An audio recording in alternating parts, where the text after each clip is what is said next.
Um, so I was thinking at some point we're going to go back to Torah, and the other thing is we were discussing going through the prayer, like the prayer order in order.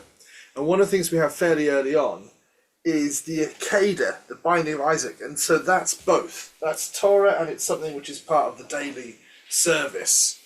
So, with your permission, can I suggest we do that until the Yigdal's ready? Yes. Wicked. Okay. So, this is one of the classic openings, which kind of implies context, but without having read the bit before, doesn't give you any context. Can you read and tell the first word of the second line, please? Yehi achar hadvarim ha'ela. What does that mean to you? And it was after these things. That's exactly right. And that statement is basically redundant. Because effectively something's happened, and then you've gone, and after that happened, this happened. You're like, well, that's always the case. Right. That's the you could say that at any point in any book. And after these things, this happened. But anyway, I digress. It's silly.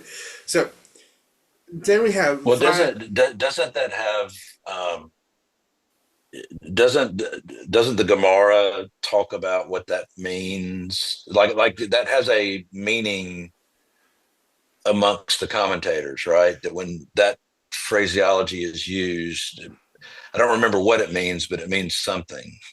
what it might relate to is that the Torah is not necessarily assumed to be chronological, Correct. And but that's yes. this would imply a causal relationship. This happened, therefore this happened. And certainly there is one hinted at after this, after the binding of Isaac. Do you know what that's the last in the parsha? Do you know what the next parsha is called? Yes. The lives of Sarah. Yes. And the first thing that happens in Chaye Sarah is Sarah dies. So we, Right. we get this sentence telling us her age, and then she dies, which means that apparently there's no interaction between Avram and Sarah after the Akeda. But Right. time has passed. I'm going to point out something else to you, which is that it keeps on using the word yichud to imply that they're together throughout this story. And at the end, it doesn't say it. Hmm. So they go up the mountain together. They experience all these different events together, Isaac and Abraham, and then then it says, and then Abraham went back to Beersheba, Beersheba. Right. but it doesn't say that Isaac did. Right. And then doesn't it say, I'm not looking at it, but doesn't it say that when Sarah dies, she dies somewhere else, not in Beersheba? Right, right. He has to go to where she is, and the implication being that they've lived separately, Right. and he has to take her. He negotiates for the cave of Machpelah at that point, Right. Right. which means that he possibly bought it, the cave of Machpelah, where he bought it, because that's where she had died, not in Beersheba, but next to Machpelah, in the area of the Hittites. But it's so there's that you can imagine this would put a real strain on a relationship. He's been taken on this interesting faith journey with God, but if Sarah hasn't been on that same faith journey, why should she accept that this is what's happened? That would be asking a bit much of a mother to just have Right. But also seems to be the case for Isaac as well. Isaac was compliant. He was apparently 37 years old, so 2 years younger than I am right now. He went in, and if he didn't know what was happening in the beginning, he certainly knew what was happening at the end. And he went, you know what, Dad? I think it's time for me to move out. Right? If 37 wasn't enough to convince me, coming close to the knife, that certainly did. Yeah. Being replaced by a goat. That's insult to injury, isn't it? You nearly sacrificed me, and then you decided a goat will do. Well, yeah. Yeah. So, Vayhi achar hadavrim ha'ela, and it was after these things. Elohim nisa et Avraham. Now, Um, Nasa with a sin is to lift up. But Nisa with a Samech is to test, try, prove, tempt, prove, test. Now, all of those words are problematic. To test would imply that he's trying to discover something about Abraham, as if he didn't know. To try to prove would mean that he was showing someone else. He was trying to prove that Abraham has the qualities that Abraham has. To tempt, you think, why would it be God tempting? We have a Yetzirah for specifically that thing, proof or test. So it's difficult. We kind of know what it means. He's drawing you out through something. But you hope it's not just a tempt, as if he could be tempted to kill his own son. You know, that's not quite the right word, is it? Tempt. That means that might be something he would desire in some way, right? You can't. right. You can tempt someone to eat a chocolate cake. You can't tempt Because they someone. like chocolate. Yeah. Yeah, you can't tempt someone to punch themselves in the face. It's just not tempting, no matter how you sell it, right? So, we'll see if anything emerges from this. So, God tested, or in whatever capacity you want to translate that, et Avraham. So far, so good. Could you read us the rest of the verse? V'yomer Elav Avraham Mm. V'yomer Hineni. Right. Now, that's one of those words where we all go, I know that one. Right. What is your feeling? How would you describe Hineni to somebody who doesn't know about it? I would say, I'm here, I'm ready, I'm present, I'm listening to you, I'm at your Right. beck and call, Absolutely. those kind of things. Is there a pattern to how it's used? Yes. Um, in Genesis, it's used as a sign of I'm ready to take on what you're going to ask me, and Mm. it's you know, uh, Abraham uses it with God, but I think it's fathers and sons Yeah. say it. That's a very common fixture, is between Yeah, fathers and sons and between God and prophets. right, Kind of almost implying that there's a similar relationship between a father and a son, a God and a prophet. right. Or God and a prophet, I didn't mean our God. But in this particular passage, it's used a lot. It keeps on coming up again and again and again to kind of really cauterize that theme, so that we really feel the depth of it. But it even happens when Samuel is raised in the temple. He's dedicated to the temple service by Hannah, who couldn't have babies, and then she's granted a blessing by the high priest, and then she returns the baby once he's weaned. So he's probably about 3 or 4. Is returned to serve in the temple, and when he keeps on getting summoned by God in the night time. Once Eli realizes what's happening, he says, "Oh, next time you hear the voice, it's not me, it's God speaking. And when he summons you, say Hineni." Now, there's all kinds of things he could say, but Eli seems to know this is the appropriate thing to say to God when God summons you. So I think that speaks to everything you just said. The translation works if you're responding to God in the affirmative, but it's also the idea that this has historically been used to kind of imply gravitas. We've tied all of these important stories together with this one word. Just like whenever someone is given an important task, if they rise early in the morning, which is a specific word, we think, they're taking it seriously. Right. So he replies to God, "Hineni, behold I, here I am," however you want to say it. Can you read the first 2 lines, please? V'yomer chach na et bincha et yechidecha Mm. asher ahava asher avata. Now, just pause there. Don't go any further for a moment. So there is ahavta. Now, Avta. if you've got a verb, in this case ahav, which is love, but as a verb, Love. and if you put a t on the end, it means I did it. If I put ta on the end, it means you did it. If you just put t on the end, it means you did it female. If you did enu or nu, there's all these endings tells you who's doing it. But if it says ahav ta, it means you loved, right? Right. So what does the whole thing mean? V'yomer kach na. What does na mean? Please. Yes. Who was the first character in the Bible to say please?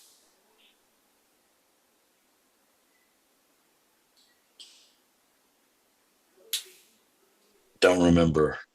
Abraham is the first character in the Bible to use that word please. And he uses it to his wife. And immediately afterwards, God uses it to Abraham. Almost implying, so you treat your wife, so shall I treat you. Not necessarily inferring the idea of wiffery, but employing the idea of like, if you want to be wife to God, you better go around treating wife well. And if you want to be treated with mercy, then those who have less power than you must be treated with mercy. And if you treat them with politeness, even more's the better. There's this general respect. But what's also cool about that is we see it proliferate outwards. So anyone who has been influenced by Abraham at some point uses the word na. It comes up. And people who have not been influenced, with one exception, because Lavan uses it one time and it smells like corruption to me. It smells like him taking something good and using it inappropriately. But apart from that, it's only people who have been influenced by Abraham use it. So God says, take please et bincha. What's bincha? Your son. Your son. Et yechidcha. Um, uh, you're only. Yeah. You're only.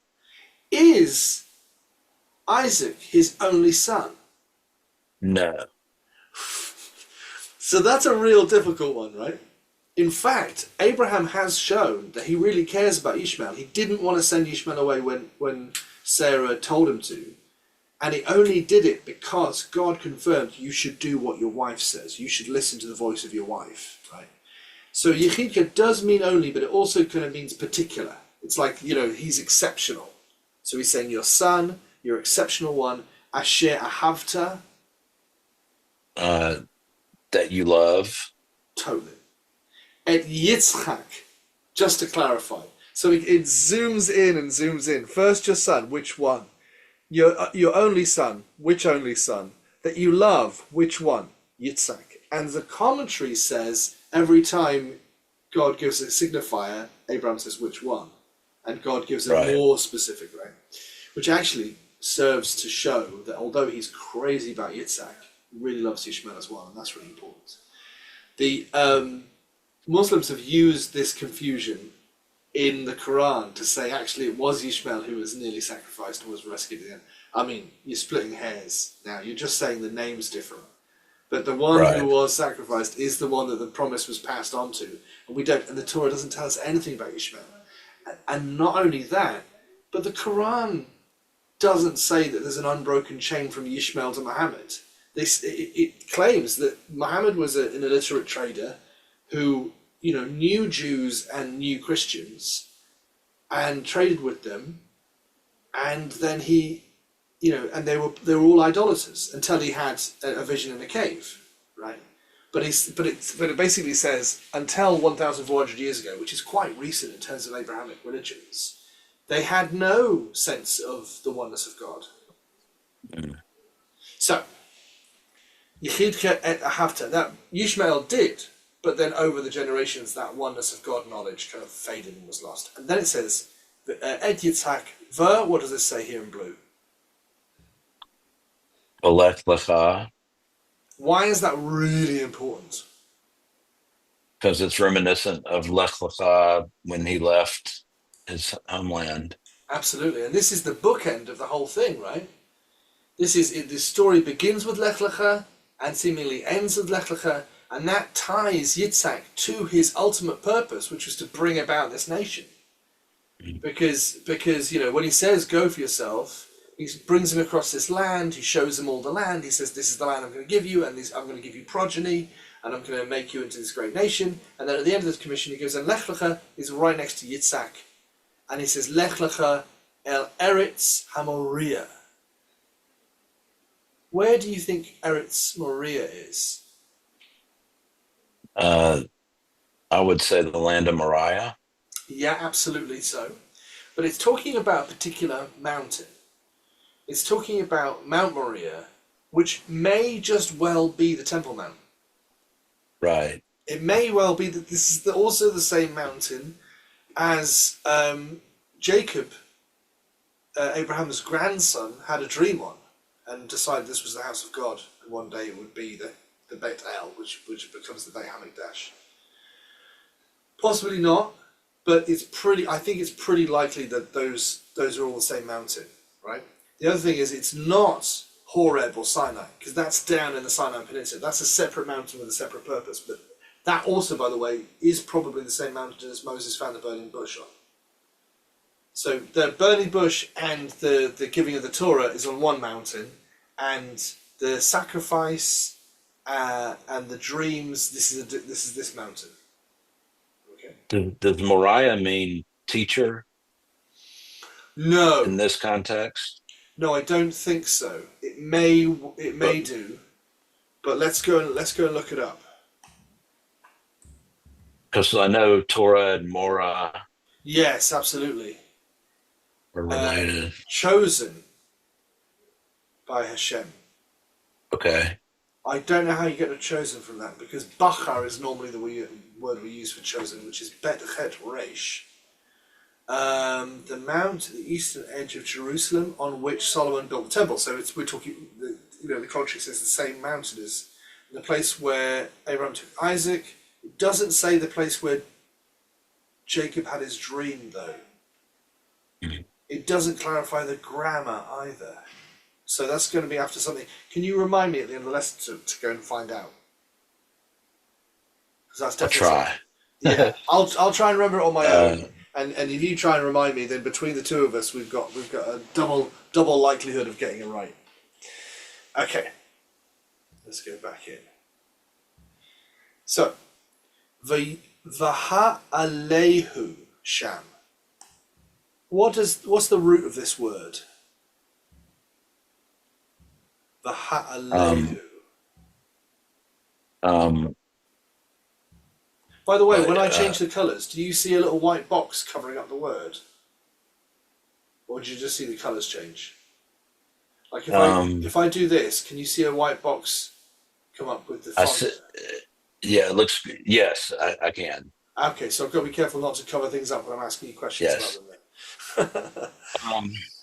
So, I forget. Like Ola. Yeah. Okay. Yeah, like Aliyah. You're right, to go up. So this is something about raising up, and it ends in who. Right? There's a possibility that this can be talking about the goat, because who means he or it, right? But it's not likely, because it starts off by saying, take your son, take Akeda, the one you love, Yitzhak, and go to the Eretz and Moriah, and there raise him up, Sham, La'olah, for a, what's an Olah in this case? An offering, particularly a raised offering. Technically, I'm an Olah, because I'm making Aliyah, I'm ascending. So anything that ascends, if it's masculine is an Olah, and if it's feminine is an Olah. Right, but this we know from the context how it's used all the time, that this is a raised offering, right? And it tells us where. It says Al Echad HaHeharim, right? On one mountain. Yeah, exactly.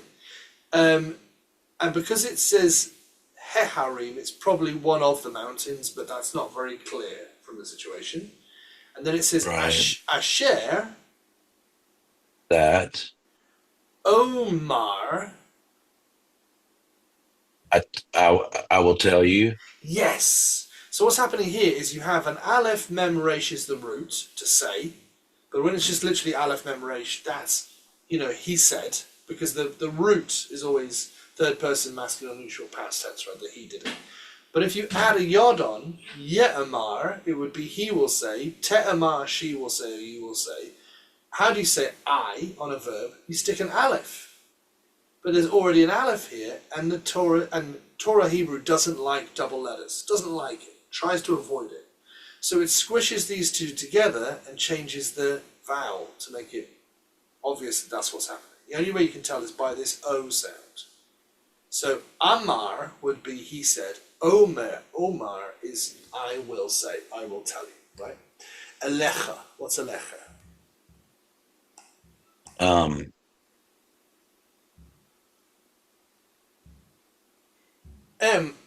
Omar Elecha. I will say um, Elecha.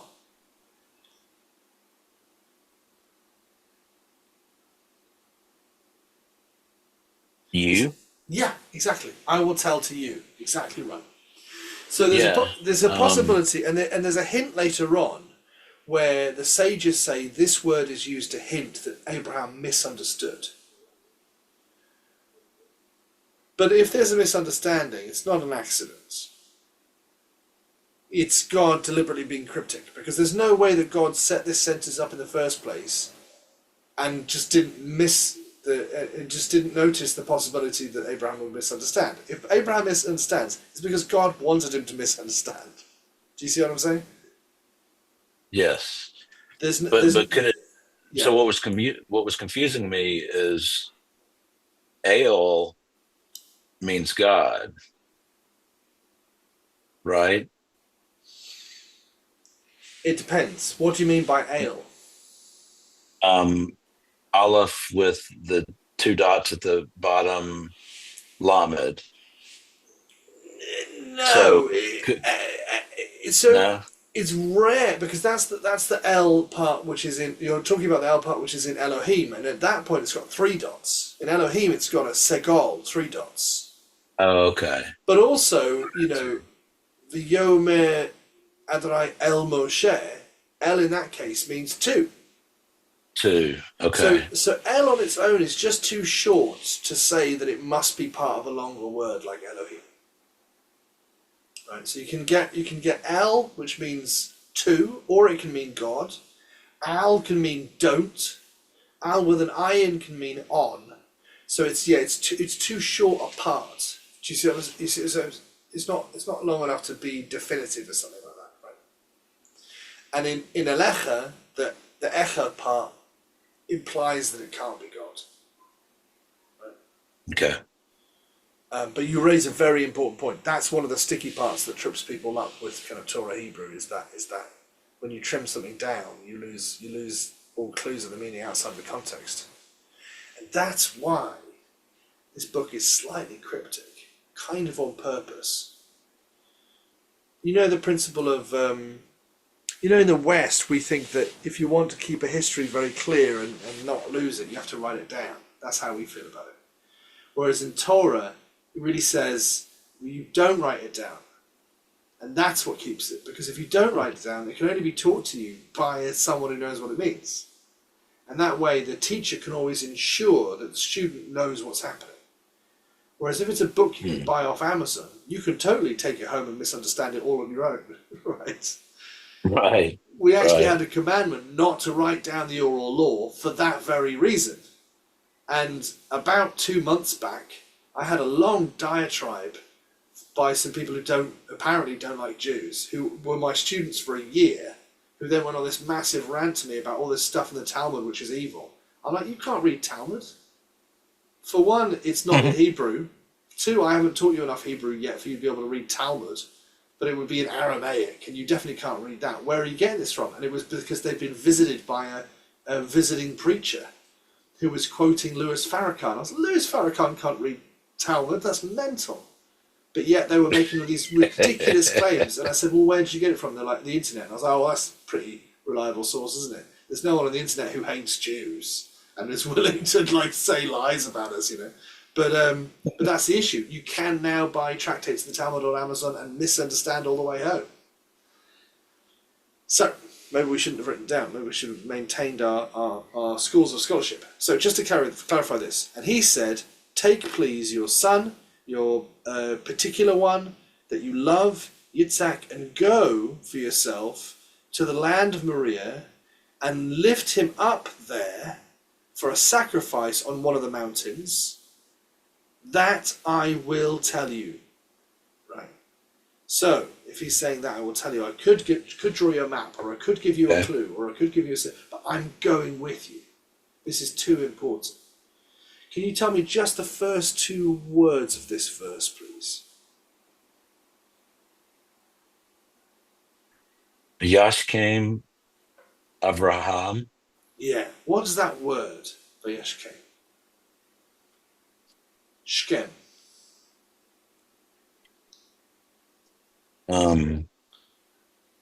This is the same root as Shechem or Shechem, the town, which was named after Shechem, the horrible assaulting Canaanite who assaulted Dinah.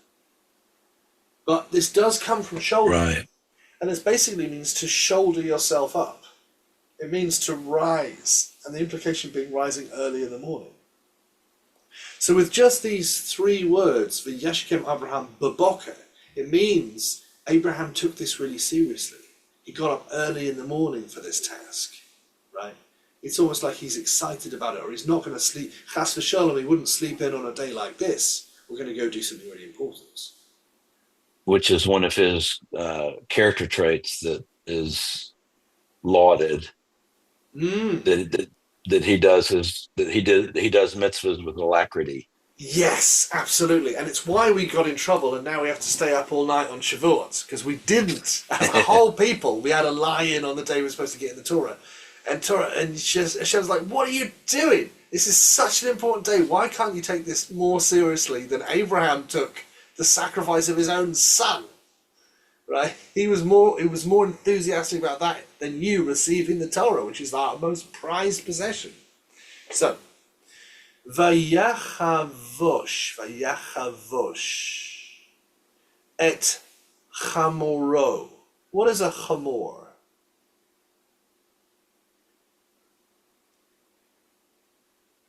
A mule? Yes. Or a donkey. Or a donkey? Absolutely. What about chamoro? His donkey. Now notice that now in this sentence we have Shechem and Chamor. Shechem's dad was called Chamor. Exactly. That's how I knew the word, because I just heard it in a Torah share. Wow, wonderful. That his dad was named Donkey. Yeah, and he's called Shoulder, which is mental. Although my friend married, well, they're both my friends now, but my friend married a Yemenite girl called Eden Shukri. So Eden obviously is like Gan Eden, and Shukri means a chicken, a cockerel in Arabic. Because they came from the Yemen and they didn't have surnames in the Yemen, but her grandfather's nickname, or great-grandfather perhaps, his nickname was Shukri, because he was a builder and used to get up really, really early in the morning. And they always used to say he was like a Shukri. So that became... Like a rooster. Yeah. I was once walking... Eden's very Israeli. I'll just tell you because I think you'll get a kick out of this. So we're walking through this posh... They now live in a part of Bristol which is very well-to-do and very posh. And they're doing very well. You know, she's training to be a midwife and he's a policeman, and they like their nice foods and their nice luxuries as well. He's English, she's Israeli. One time we were talking just before they got married, and I said, when you get married, are you going to take James's name, or are you going to both keep yours? She said, I'll take his, of course. I said, of course, but his name's just Hicks. It's not very exciting. It's not very, it's not very Israeli, not very exotic. I would prefer Shukri. And she says, no, it just means chicken, and it's, and it sounds very Arabic. And I said, well, what's the problem with that? Like, what's the big deal? And she said, and because I didn't know, I hadn't spent any time in Israel, and I didn't know the complexity of the relationship between the Israelis and the Arabs. I knew a bit, but not much. And she said, because everyone always thinks I'm an Arab. I said, well, so what? And she said, because I'm not a bloody Arab. And the reaction in this posh supermarket that we were in was hilarious, because the first thing was British discomfort with mentions of race. Just ran through the store. Everyone around us tensed Yeah. up. And she said, "Oh no!" She said Arab. We're not allowed to say Arab. And everyone. And then you saw the cogs turning, where everyone was looking at it and going, "So then, what is she?" Look at going. I thought she was an Arab as well. Yeah. No, she's not an Yeah. Arab. What is she? They were never going to jump to Jew. Like, that was never going to happen.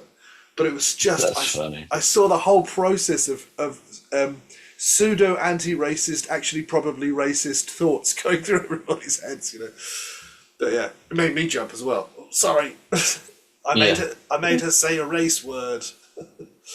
Anyway, so V'yishkeim Avraham baboker. He rose early in the morning. Vayachavosh, and he tied at chomoro. He tied his donkey, right? Or he, harnessed it, or saddled it, whatever you want to do. It's all about binding a donkey for purposes, right? Vayikach. What does that mean? Vayikach. Um, he took. Good. Shnei na'arav ito. Renee would be two. Naar would be youths. Yes, yes. The two Now, youths. he took his two youths with him. Ito is with him, right? Oto would be him passive, but Ito is with him. And it says Va'et Yitzhak. Now, if it didn't say Va'et Yitzhak, these two Na'arav could have been Yitzhak and Yaakov. But it doesn't Right. say that. And so now we're thinking, well, why does it mention these lads? Why does it say he took two lads with him? I think that's going to cover up the bit that he went home on his own later on. Because sometimes he refers to Yitzhak as a Na'arav, sometimes he refers to him as a Na'ar, and sometimes he doesn't. So this gives a little bit of cover to how it ended, actually. But I don't know. But he take these two lads and Yitzhak Bano. His son. Perfect. Vaivaka. Vaka is to split, cleave, break open, divide, through, rip up, break and tear. Oh, okay, yeah. So Viavaka Eitze Ola. What's Eitz? Like Eitz Chaim or Eitz Tree. Right. So in this case it's meaning wood, but exactly because the wood comes from a tree. Exactly the same thing. And an Ola, Look. what's an Ola?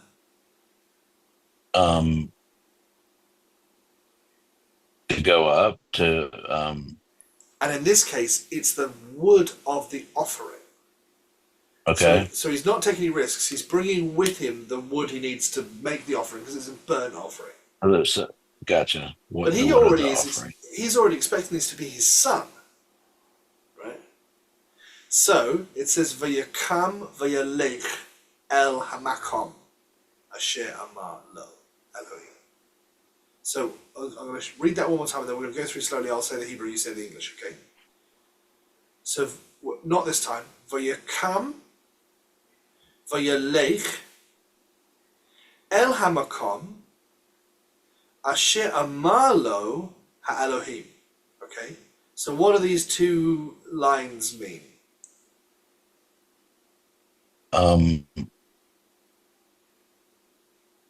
What does Vayakam mean? He arrived. He rose. He rose. Like if Kumbaya was Hebrew, it would mean rise with God, right? Okay. So Okay. So Gotcha. Vayakam Vayalech.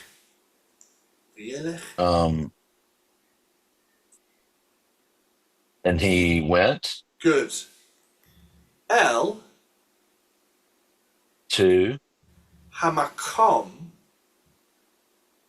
The place. Perfect. Asher.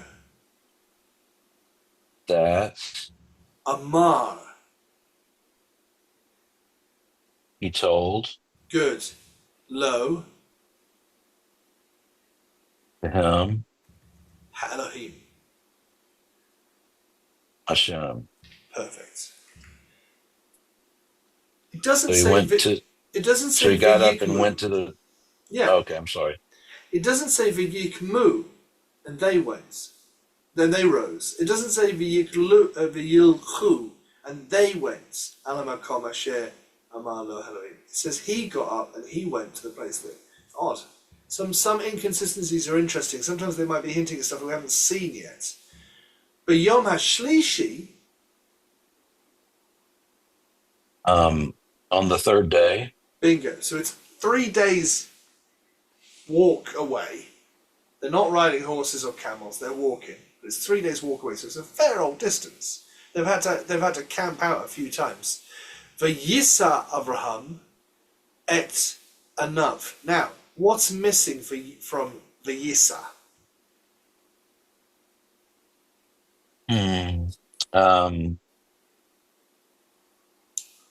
Bear in mind, he's doing this to his Einav.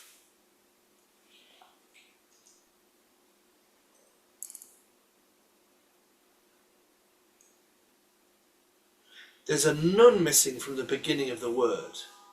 Okay. So what's the root? Nun shin aleph. Nun sin aleph. Nun sin aleph. So how would you pronounce nun sin aleph? Nisa. Yes. And what does NASA do? Test. It It lifts. It lifts Yes. stuff up at right. So all its job, all days, is an expensive company that does removals and it schleps stuff up into the Okay. sky, right? So Gotcha. v'yisa Avraham et Anav.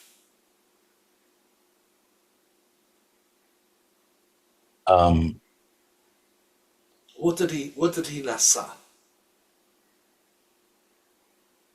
Et Anav.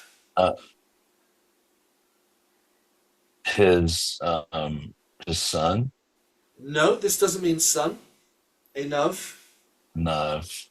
Enough. I'm The- forgetting what enough means. So, you want to break it down. The Vav means his.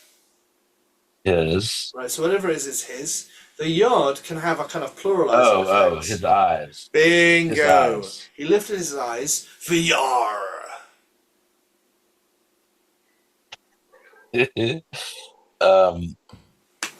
VR. And saw Yes.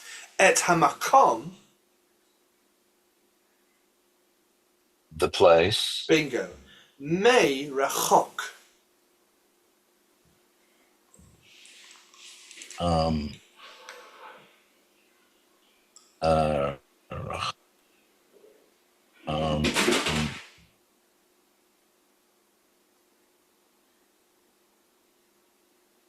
oh, sorry.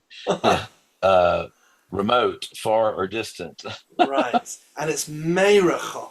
What does ma mean? So it makes it a noun. So Not in this case. right. So there's two possible meanings of a mem prefix. One is it makes it a noun from a verb, and the other one is that it can mean from.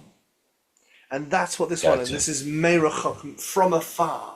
And From afar. The sages argue what that means is when you witness something from afar in a biblical story, that means you probably missed the point of it because you're seeing it from far off and you can't quite focus. You haven't got a clear image of it.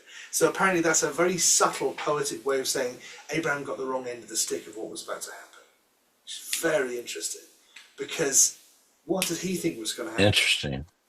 Right. And what did God think? He thought that he was going to. Well, God knew what was going to happen. Right.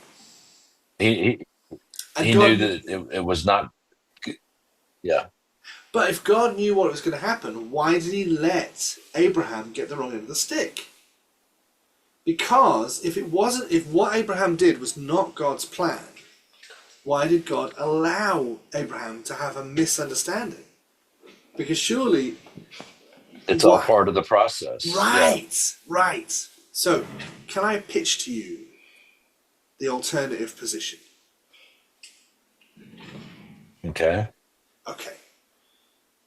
Human sacrifice, abomination. Says that very clearly in the Torah. God doesn't want you to kill your kids. But there are people killing their kids, right? There are people all around saying how proud they are that they're killing their kids in the ancient world. In fact, they say, look how holy I am. I don't hold anything back from Chemosh. I'd even kill my own kids, right? But God doesn't want that. So God's got a couple of options. He can do the thing of just make a law and say, don't kill your kids. But then what are the other nations going to say? Well, that's because your guy's not as holy as ours. He wouldn't even kill his kids. Whereas we're holier than him. We would kill our kids. And he's the one who told us about that law anyway. So he just probably made it up so he didn't have to kill his kids. Right? Or God can act out a weird little scene that shows you, even if Abraham was willing to kill his kids, God doesn't want it. Because it doesn't matter if Abraham was willing to kill the kids if it's not something that God wants, right? So it doesn't show how holy Abraham is that he was willing to kill his kids, because that's disgusting to us. He was willing to obey. That's actually a problem that he was willing to kill his kids. But the issue is, God didn't want it. That's the more important thing. We don't need to learn about whether or not Abraham is willing to kill the kids. We need to learn that God doesn't want it no matter who you are, right? Because this needs to be a statute for all time. So let me pitch to you a very quick metaphor. You've got a son and a daughter, right? You've got an older son and a younger daughter, and she's really annoying, right? As younger sisters are, right? She keeps on winding up the older brother, and you look at him and you're going, he's going to hit her. I can see it coming. What do? I can say to him, come over here, little Bobby. Bobby, never hit your sister. Well, that's going to work for the moment because he's not planning on hitting his sister. But then she winds him up and she winds him up and she winds him up and he hits his sister. And you say, I thought I told you never hit your sister. And he says, the classic child line, yeah, but. Yeah. Yeah, but You made me do it. Right, she was winding me up. And you have to say, no, it doesn't matter if she's winding you up. And then that feels unfair to him. And he has to go through this whole thing where, oh, you take her side all the time, and he's not listening because he's wound up. So instead of doing that, you call him over and say, Bobby, come over here. Sally, come over here. Bobby, hit your sister in the face. Now, he doesn't want to because she hasn't been winding him up. He's calm. And he says, no. He said, hit your sister in the face. Well, I don't want to. Doesn't matter. Hit your sister in the face anyway. And if he raises his fist and he goes to hit his sister in the face, you grab him by the hand and say, never hit your sister in the face. Now, that might be child abuse. That's certainly confusing. But is he going to forget the second message? We know he's going to. We know he'll forget the first one, but he'll never forget the second one. Next time he's angry, he's going to remember this weird little incident where his dad was acting really crazy and made this big scene. It doesn't matter if you're angry. I need to tell you when you're calm that it doesn't matter when you're angry. And I need to make an impression, right? So what does God do? Yeah, that makes sense. God takes Abraham and he says, sacrifice his son. And he's like, what? He's like, sacrifice his son. He's like, okay. He raises the knife and God sends an angel to grab him by the hand and says, don't do it. Now I know you would do it. I don't want you to do it. What happens? Human sacrifice almost disappears out of the world. Not because of us, because we're not very good at advertising our religion. We keep it to ourselves. But the Christians go around everywhere and the Muslims go around everywhere and they tell everyone the story of Abraham. And human sacrifice disappears out of the world. Very effective. And then, unfortunately, it comes back in the form of jihadis, where they raise their children to die for the cause, which is child sacrifice. Right. I'm so holy that I would give my kids to be martyrs. Well, that's child sacrifice. We dealt with that thousands of years ago, and you're trying to bring it back. So that's my pitch. You can reject it if you want to, but have that in I like mind. it. You I like like it? it. I do. Have it in mind while we're going through this and see if it fits. That's why I wanted to tell you the theory before, because afterwards it's hard to test it because we've already read it through, right?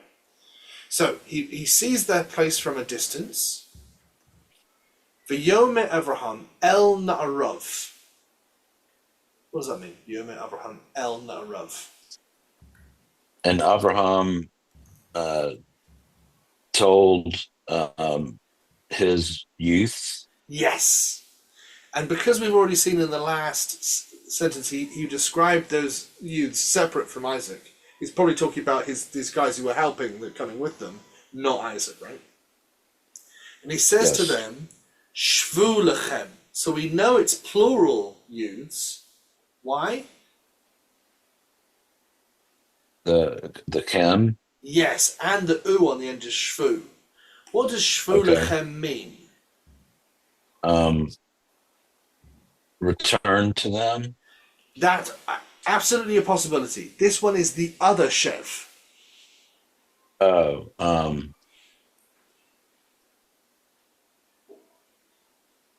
uh, sit with them. Sit yourselves. Chem doesn't mean them. Oh, Koh means you, and chem means y'all. okay. I get that. That's one of my main things I get confused with. Okay. Everybody does. I've been working on chem with the Monday class for about a year and a half. And every time I let it lapse and I put to it again, they go, it means them. No, it doesn't mean So them, it means y'all. so Chem is y'all and him is them. Yeah, in fact, if you wanted to say, you could, in this case, you would say lehem would be for them, right? Or to Right. them, right? But Okay. often, if you wanted to say y'all's father, you'd say avichem. If you Gotcha. wanted to say Okay. their father, you'd either say avihem or you just put a them. Sometimes you lose the hey from avihem or whatever the hem ending. So if you've just got a mem and nothing else, not yod mem, but just a mem, that's probably them. But if you've got a chem, it's ka, which is you, and which is plural you, which in Alabaman is y'all, and in Irish is ye. Ye is, you have you for one you and ye for all of ye in Irish. And it says shuv lechem po. What's po? Um, would that be a mouth? Is, It's good thinking. It could piha would be her mouth, but that wouldn't be po. That would be piha. So p is a mouth. yeah. But Okay. po is the opposite of sham. Sham for po. So you think about it like shampoo, right? Sham for po. So po is here, and you can spot whether a dreidel has been made in Israel or in the diaspora because the letters around the outside of the. Do you know that forms a sentence? Uh, a miracle occurred here or there. Right. So if you have an American dreidel, it'll say Nes Gadol Haya Sham, and it'll have a shin on the end. By the same dreidel inside Israel, Nes Gadol Haya Po. Great miracle happened Ah, here. Isn't that nice? interesting. That Nes is Gadol nice. Haya Sham, Nes Gadol Haya Po. So, V'yomer Avraham el Na'arav shvu lechem po. Sit yourselves here. Im hachamor. Uh, with the donkey Beautiful. Va'ani and I. Vahana'ar. Hanahar would be the river. Hana'ar is the young fella. Uh, uh, let's see. Um, I I will. But it's just I Um, and the Na'ar. I and the lad. Yeah. So it's interesting. He's talking to the lads and he's referring to Yitzhak as the lad. It leaves a little mystery. It leaves a bit of confusion. Did he take a different boy? Did he take Ishmael maybe? But it's going to be clarified. But the idea of veiling and unveiling, saying he misunderstood, saying he took the young man, but not mentioning him by name as being Isaac, raises the possibility maybe it was Ishmael, maybe it wasn't. We go back and forward, and then every now and again it clarifies, so that we have to read the whole text to really find out the whole answer.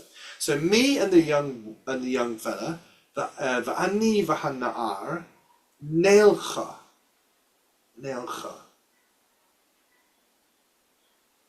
This is like holek or lech lecha.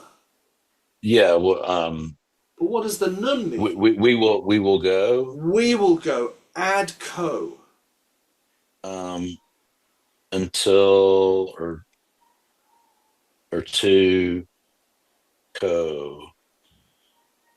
Um, That's probably until then. It's probably until like there or there approximately. And he's probably pointing, so we're going to go over there, right? And when we get and then there, co. Okay. co is like the like there or over there. The bit he's pointing to. He's saying co. Okay. Right? Or like that, it could be. Then, Vanishtacha ve. we will bow. Yes. You've got the nun for we will. You've got the shatacha ve. Well, hang on. What's the root of bow down?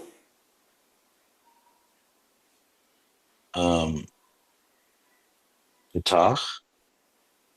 Sorry? Is it shatach? No. Reason you very righteously said that is because it's got shin, tav, chet. Right? But here we have it. Down here. Oh. We have shacha. To bow down. Shin, chat, hey. So, where did this taf come from? You can't stick a taf in the middle of a word. To make it a hit L? No, the hit L would have to go at the beginning. It would have to be hit shacha. This is the only word in the entire language where you get a taf in the middle. And it drives me absolutely bananas. Hebrew is such a regular language, but when you have something like lekach, and the lamed is part of the root, and lekach, you often get kach, to take. And that's the only word in the whole language where a lamed can go missing. A lamed's not a weak letter. It can't go missing, but it can in lekach. And taf's not an interfix. You can never insert an interfix, except for in nishtachaveh. So, I'm going to make my problem your problem, and I'm going to set you the homework to find out why is there a taf in the middle of nishtachaveh, please. But actually, you've already got homework because you're working on the Yigdal. Okay. Vanashuva alechem. What does that mean? Vanashuva alechem. And we will return to you. Yes, but make it more Alabaman. To y'all. Perfect. Love it. We will return to y'all. Bonza. Absolutely bang on. So, he's clarified. Everything's so far so good. Everything is what we're playing out. We're out of time for today. No, we're not. We've still got a few minutes. Fantastic. We can go. Okay. We'll have a quick look at the next one. We're nearly out of time. Oh, look, there's that word I hate. But what we'll do is with your permission, we'll carry on with this same story when we come back next week, right? So we'll start off with this verse here. I'm going to turn this blue. Why am I turning it blue? This one. Why am I turning this one blue? This one here. Why am I turning this mark one blue? The place to come back to? No. Oh. They're yes, tense they are. flippers? Yes, they are. Very good. So how did I know that they were tense flippers just on sight? How did I look at them? And this one as well. This one's a tense flipper. How am I looking at that and going immediately, that's a tense flipper, it should be blue? Because of the vowel, maybe? Yes. Now, not all tense flippers have the same vowel. I'm just going to tell you this before we leave. So, you can flip a future to the past, and you can flip a past to the future. You cannot flip a present tense because it doesn't have an opposite, right? So this is me flipping the tenses. One end is future, one end is past. When I flip them, the present tense stays in the middle. See that?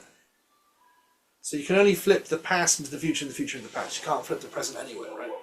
So if you have a future tense, what you do is, how do you spot you've got a future tense? Well, you have the verb, and then you have a letter at the beginning that tells you who will do it, right? So yikach would mean he will take. So that vav, if you want a tense flipper, it needs a petach, right? How do you know you've got a past tense? Well, in that case, you have we don't have any here. In that case, you have a verb with, I've suddenly got them all missing. There aren't any. They're all hiding from me. Give me one last look. Okay, we're not going to find it. So what you do is, if the future tense has a letter at the beginning telling you who did it, the past tense has a letter at the end that says who did it, right? So if I wanted to say he said, I would say v'yomer or amar, right?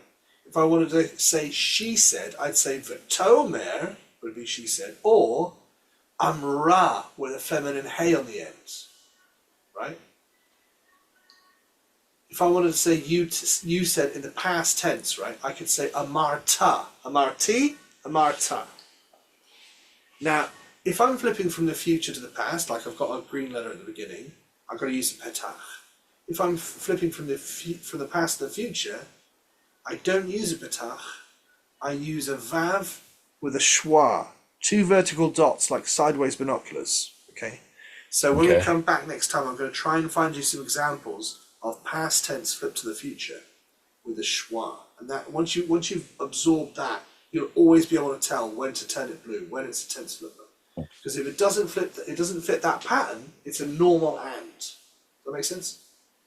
Yes. Beautiful. Okay. So, we finished that one. We want to do this one. Could you read me just the top line, please? V'yachach Abraham Yes. et atzei Yes. ha'olah. Yes, which is the adjective. It's the wood of the offering, right? The ola. Right. And then keep on going. V'yasem al Yes. Yitzchak And then one more word. beno. So we know it's definitely Yishmael, not Yishmael, who's going up the mountain, because he's told the lads what he's going to do. We're going to go over there, we're going to bow, we're going to come back. And then he takes the wood of offering and he puts it on Yitzhak, his son, which is also signifying because he could have brought the donkey, right? He could have sacrificed the donkey. He could have left the wood on the donkey, taken him up the hill, and he could have used the wood and sacrificed the donkey. Why can't you use a donkey? I was just thinking about that. You can't use a donkey, but why can't you use a donkey? Oh, to sacrifice? Yes. Um, A donkey is I'm guessing not. it doesn't have split hooves. Yes. It's got one big weird fingernail on the front. It's got like a hoof, right? It's not split. So a donkey is not a kosher animal. But that raises the second problem. What else is not a kosher animal?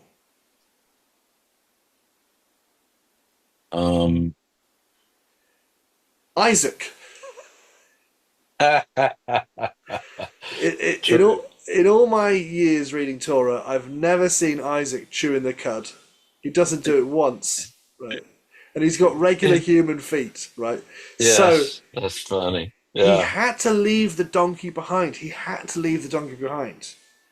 Because otherwise, he could have sacrificed the donkey. If he's going outside, he can't say, well, I can't sacrifice the donkey because it's not a kosher animal. I'll have to use my son. Doesn't make sense. So he has to leave him behind out of the picture. And he has to put the wood on the person he is going to sacrifice, as far as he's concerned, as far as he's misunderstood. Okay. So we're going to have to pause there for now, but are you happy with this as a little bit of an explore for the Hebrew? And Absolutely. Great. I love it. Thank you. Wonderful. So same time next week. Yes, sir. It's the 23rd, but it's just a regular day here. But if you have family stuff on, just let me know. Well, no, it should be good. Wicked. Okay, so I'm in touch on the WhatsApp in case you need to make any adjustments or make any resheds or anything like that. In the meantime, have a wonderful week. Well You done for your too. excellent work. Be greatly blessed. You too. Thank you so much. Take Cheers. care. Cheers. Bye bye. Bye. Bye.